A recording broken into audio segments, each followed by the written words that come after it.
Thank you for tuning in to Koppen with Comic. I'm Brian Koppen, and we are with comic Chrissie Mayr.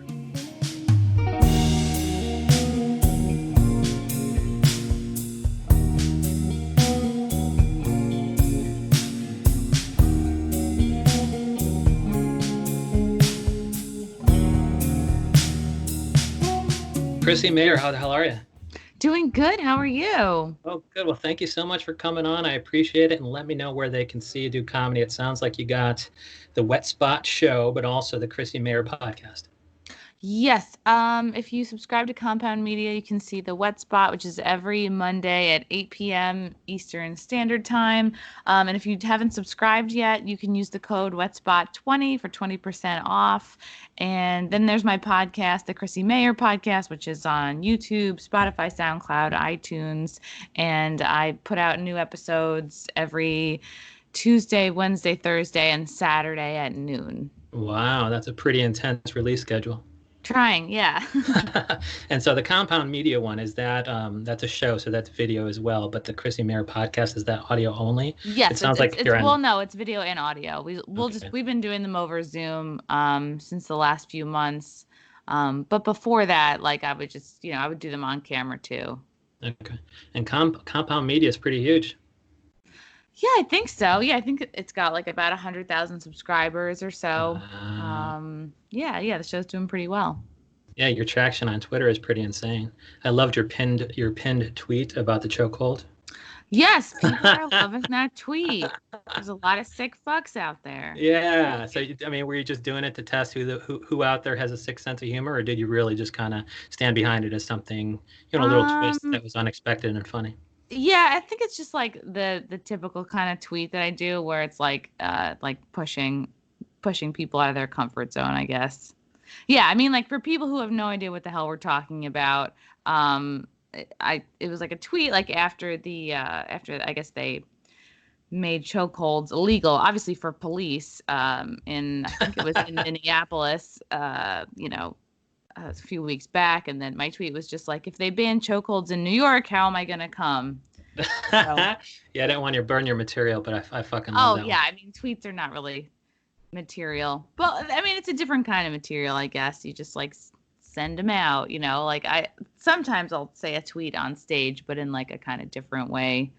But yeah, like I think my sense of humor is the best when it's kind of like a playful misunderstanding. Like, sometimes the voice is like, not quite like dumb, but just like naive, but at the same time, like not PC either. The ignorant person who's not PC. I love that. Yeah. And that pinned tweet led me to believe that the Wet Spot was graphic, but then I'm so stupid because coming is not graphic. No, I mean, have you seen the show? Not yet. Okay. Yeah. There's a couple of episodes that are on YouTube that I always like to make sure to put out, just because it's not only good advertising for people to join the network, but just so people can see like what's happening. It's a panel show where we discuss like love, sex, dating, relationships, and the panel will consist of comedians, porn stars, sex experts, counselors, anybody who's going to know more than I do. And sometimes we'll have like a fun remote segment, or sometimes we'll just like keep the chat like on the the questions we get over email or over the phone, from people like in the live studio audience. And have you become kind of an expert because of your kind of in-depth discussion with all these experts? Like if I were to ask you a question, would you be able to kind of shoot the shit on it? It really depends on the subject. Like, no, I'm definitely not an expert. And like, I remember I was doing like an interview with like a morning show guy, and he called me an expert, and I was like, oh, I'm definitely not an expert. Like, I have no like medical or psychiatric training. Like, I know what I know from my own life and my own relationships. And like, yeah, I feel like I constantly want to learn more. Yeah, it's hard to know. It's hard to know like how much you know in relation to other people. But I know that I have like a curiosity for it, and like that's the bulk of my reading and my free time is on those topics anyway. Okay, and so I have a question, and I don't know if it's I don't I'm not going to get graphic with it, but there's certain intimacy issues in my life where it's like you can't, sex is a little bit weird for me because it's pretty close and consequential. Like meaning it can lead to, pregnancy, disease, relationships, and things like that. Is there anything that you've gleaned, from your time talking with these experts that might kind of give me your 2 cents on the issue? Like, is sex consequential in your opinion? What do you mean consequential? I mean, like, it depends how much you like sex. Like, if you're not a person who likes sex or you don't have much of a high sex drive, then it's going to be automatically less important than other things in your life. Right, but it has consequences though, in that it could lead to, pregnancy, disease, relationships. Yeah, sure. So can just like walking outside your house, you can get hit by a bus, like you could just like go to the bank and get shot. I think if it depends, like if your worldview is like fear-based, then yeah, you're gonna look at sex among other things as like, oh, what could possibly negatively happen from this? So I would say like if you are thinking of sex and you're tentative about it because you are worried about like STDs or pregnancy, to me that sounds like you need to look at perhaps maybe a trust issue or like go back to like your early childhood. Like, and I'm not any kind of a psychologist. Like I myself have been in therapy only for like 3 or 4 years. And I started going when my mom was diagnosed with brain cancer. And I was like, well, yeah, she's definitely going to die. And I need to get my shit together so that when that happens, I am not useless to everybody around me, and I don't shut down and it affects like my comedy and I don't want to be like less productive because I can't handle my shit. And did that work? Were you prepared? I mean, nothing can possibly prepare you for the death of your mother. It's like the worst thing that's happened to me, but it's weirdly opened me up in a way that like I've become so prolific in with producing content and my own podcast, my own show. Like a week after she died, I was like supposed to go to a comedy festival and like I went and I even tried to perform stand up the day she died because I had two, it was like August 2nd, 2018. I had these 2 gigs scheduled. Like they weren't even paid. One was in Brooklyn. One was as many city spots are not paid. You're doing them to get your reps up and to stay sharp. But one was in like downtown. One was, I think, at the Village Lantern, and one was in Brooklyn. I did the Village Lantern spot first, and I just fucking made no sense. Like my set sounded like a combination of my material and something I should have just been saying to a therapist. I was like, oh, my mom died today, and I just didn't have a punchline. And people were like, oh my God. And I had taped the set because I was trying to get a tape to send to like, I don't know, I think some kind of a late night comedy booker. You're supposed to give them like your tight 5 minutes, and so then they can pick it apart and eventually have you do something completely different that's like so removed from your personality, but like, well, this is what's appropriate for late night TV. Or they just lead you on for 6 months, which I've heard like that's happened to so many of my friends. And I recorded the set and I listened back to it like months later and I was like, holy shit, was that bad? Like I couldn't give myself a day off. Like I felt really bad for myself. I was like, wow, why couldn't I just, just relax and be like, it's okay to not do comedy the day your mom dies. Yeah. But I was like, I thought I expected it. I thought I knew it was coming. And I thought I was like, what's the big deal? Like she's been withering away for months. What did I expect? She just was going to snap back and get better. But it's almost like, you focus on like your work or the thing that makes you happy. But it's like, oh, it just was too big to ignore. Is there any value? Is there any value in that set at all? Going back to listen to it, like what other comics are like, yeah. Oh, I really liked when Tig Notaro got personal about her issues, and people like when it's a little bit less jokey. If you're a comic, like fellow comics, did they say anything about your set? Well, I haven't put it out anywhere. It's not like on YouTube. I think it's probably still on my phone somewhere or in the cloud. The cloud knows everything. Or anybody in the room, like other comics on the bill. God, I think I just did my set and then like immediately left and started to drink. Like I just was like, no. Woo, where's my drink ticket? Let's get into that. And then I just started one of the comics was like, you seem like, are you okay? And I was like, no, definitely not okay. And then I think a couple of us just went across the street and I just got shit faced and I didn't make it to my other set because I was like, on a good day, I don't even want to go to Brooklyn. And this was like, a terrible day. So I was like, yeah, that's not happening. Wow. Well, you banged out one of two sets, and that just shows the value of the therapy. I guess I shouldn't have tried to do comedy that night. I should have Yeah. just but I was just trying to distract myself, like all of us do, want to distract ourselves from the things that are upsetting. So I would say, circling back to you, if you were approaching sex from like what are the negative things that could happen to me, like pregnancy, STDs, I would say, like, let's look at some of your past relationships and how you were hurt in the past. Like, what in your life has made you weary of other people? Because right, if you look, everyone knows, like, okay, if you use a condom, if you have a conversation about STDs, like, you'll be good. Like, you'll know your other person's where they stand, like what they have, what they don't have, and then you should be good. But the fact that condoms in a conversation are not enough to like soothe your mind points to me to like, yeah, there's an underlying trust issue. You're afraid of being taken advantage of, maybe by having a kid somehow that you're not ready for or not planning for, or you're worried that someone's going to lie to you about having an STD, and then you're going to, and people, it's like, I've had chlamydia, it goes away. It's like, I've dated guys who've had gonorrhea. You take some pills, it goes away. It's like, STDs seem a lot scarier before you like actually have one. So, but I Yep. understand that fear of like, well, this bitch is going to lie to me and then I'm going to have something horrible, maybe for the rest of my life. But it's also relationships too. And one other thing is that it kind of, in my opinion, you lose your power. Like if you're a person who likes to own his shit, kind of like a control person, control freak. I like to own my shit. And so, I mean, if you go in and you're kicking ass, you're a great, you're a great romantic partner, and then you don't fuck like a porn star, you feel like you lose your power. Like if I look like a porn star, fuck like a porn star, if somebody made a little comment about my sexual prowess, I'd be like, go fuck yourself, I'm the best, pick up my videos. But if you do it, if you're anything less than that, either looks or performance, it's like one comment could fucking throw your kind of, the insecurity would crop back up.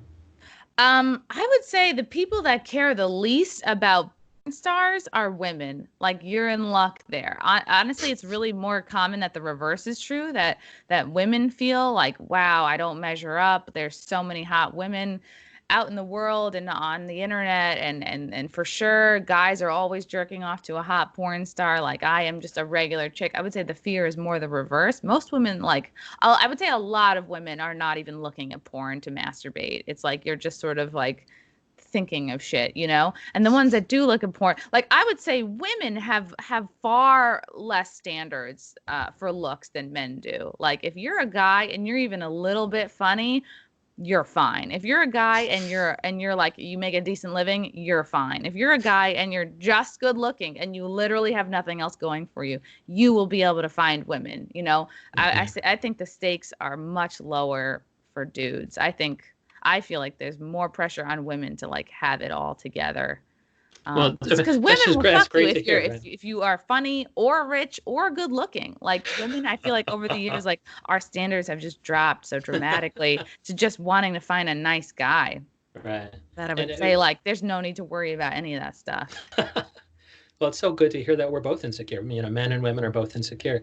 And back to I really liked, I mean, the whole, I don't want to go back to an awful topic, but did your stand-up comedy or your comedy content, which you're churning out, did it change after the death of a close loved one?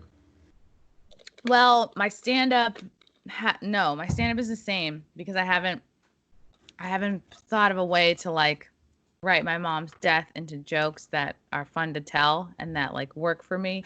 Like, it's more freeing, I think, in terms of Twitter, where it's like it's like they're throwaways. It's like some of them are not even really funny. Some of them are just your real genuine thoughts. So in that sense, like, yeah, I think I've grown because it's like once you lose somebody so close to you, you're like, oh fuck, like life is so fleeting, and Yeah. then her being gone opened up so much space, like, in my heart and mind, because I just spent the last 3 years like constantly worrying about her well-being and her care, that once she was finally dead, I was like, oh wow, I can focus on myself for the first time maybe ever, like fully. I was always giving parts of myself away. Like I was always a little bit worried about my mom, a little bit worried about my dad, a little bit worried about my sister. And then when she died, it was just like, oh wow, like there's a huge space here. What am I going to fill it with? Yeah, I Other think than I'm going to. other than grief. Right, right. And grief, if you try to control it, it's going to fuck you up. Like you have to just run towards grief. If you don't, it's going to like really fuck you in ways you don't expect, like you have to like the days you feel sad, you have to be like, yeah, I'm just going to like I have to find a way to like lean into it and cry today because if you don't, you're going to probably like be a shitty person to the people around you or going to act out in ways that are weird. Yeah. So, yeah, grief just hits you unexpectedly and like it's so weird. Like I would be in like a TJ Maxx or a Marshalls or whatever, and like I just all of a sudden found myself like shopping next to a woman. Like I just was looking down, I was like, wow, those are really similar shoes that my mom would wear. Like not that she would wear Crocs, but these like comfortable stretchy like mom sneakers, and then like the black leggings, like cropped black leggings, same thing, like same kind of, and then like similar kind of body, similar kind of like short blonde hair. I was like, oh, this bitch reminds me so much of my mom. And then like she didn't even see me, but she was kind of following me around the store because we were following the same like shopping path, I guess. I just started to tear up. I was like, I had to like just try to like lose her. I was like, oh my God, this is whack. Like and sometimes like in the city, same thing. I'll be walking behind somebody, same kind of hair as her, or like certain songs, or just like, yeah, my birthday is rough. Her birthday is rough. Mother's Day is fucking rough. Christmas is rough. The whole summer is rough because like that would be like, I just have all these memories as a child is like her. She would like take me we would just like go to the pool and be there all day and she would watch me dive and we would, get ices or crepes or whatever, or drive around Long Beach. So the whole summer reminds me of her. So it's like there's really only like a brief time between like January and May where I'm not just like crushed. Yeah, it's quicker and easier to count the days that are not rough. Yeah, yeah. And that's I mean the beginning of every day is horrible.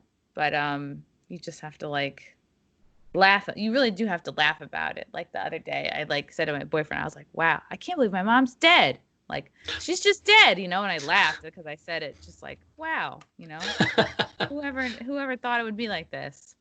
Yeah, you do have to laugh, and it's like so. No, I haven't put her into my stand-up yet, but maybe as like an aside or like if I'm doing crowd work, I might like have a side comment that's just real, that people laugh at or a tweet. It's like I haven't found a way to turn it into like 5 minutes yet, but that's the goal.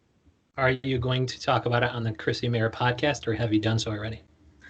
No, not much because that podcast is more just one-on-one interviews with people who like usually sometimes it's somebody I had on the wet spot, sometimes it's somebody I've just met, or sometimes it's somebody that has like a big following and they're like kind of a bigger public figure than I am, or there's somebody who like shares the same kind of like libertarian values that I have and I want to hash it out because really like that's now kind of becoming the silent majority is anybody who is even center, even a classic liberal is now kind of not the norm. It's like if you're not a radical liberal, you're a Nazi. So I think it's fun to like amplify really the true minority voices, which is anybody really in the center or even a little bit on the right or even like a classic liberal. That's like it's taboo right now to believe it sounds anything. Like the majority won't be unsilent if Chrissie Mayr has anything to do with it. Yeah. But yeah, we'll see. So like the podcasts are just like one-on-one interviews. Like this week, who are the pods that came out? Karma RX, who's a porn star, and she talked about how like her supporting of Trump has like put her on other porn stars no lists. I did an interview with Vermin Supreme, who who has run for president every year since 1992 under the Libertarian Party. I don't know if you recognize him, but he always wears a boot on his head. And so he explained like what that means. And I kind of like called him out a little bit. I was like, what do you think you're making a mockery of the whole Libertarian Party? Like if people don't know anything about being a libertarian and they see an old guy with a boot on his head with no shirt on, like they're going to check out. But he's a wacky guy. He's basically like an old hippie. He was fun to talk to. I did an interview with Austin Fletcher, who has a YouTube channel called Fleckus Talks, and he'll go into like different rallies, like the Pride rally or like the Women's March, and he'll actually ask people, like he'll find a group of people that are like fuck Trump, and then he'll interview them, and he'll be like, oh, name one thing that Trump has done that has been bad, and then they can't think of anything. And they're like, oh, he's just horrible. He just hates women, and then Austin will be like, oh, what's an example of a policy he put through that, or like what's something he did, that like shows that he's homophobic, and people can't think of a single thing because that's everyone's just following the mob. Yeah, and he does it in a way that's like really not obnoxious because he's a sweet guy. Yeah. And he just sort of gently questions people and lets them kind of like make themselves, look ridiculous. Well, I mean, Austin's doing the Lord's work, and so is Chrissie Mayr, and you can find her on Compound Media for the Wet Spot, and also the Chrissie Mayr podcast, and that's just everywhere pods are, as well as YouTube. Yeah. Well, Chrissie Mayr, thank you so much. Oh, thank you.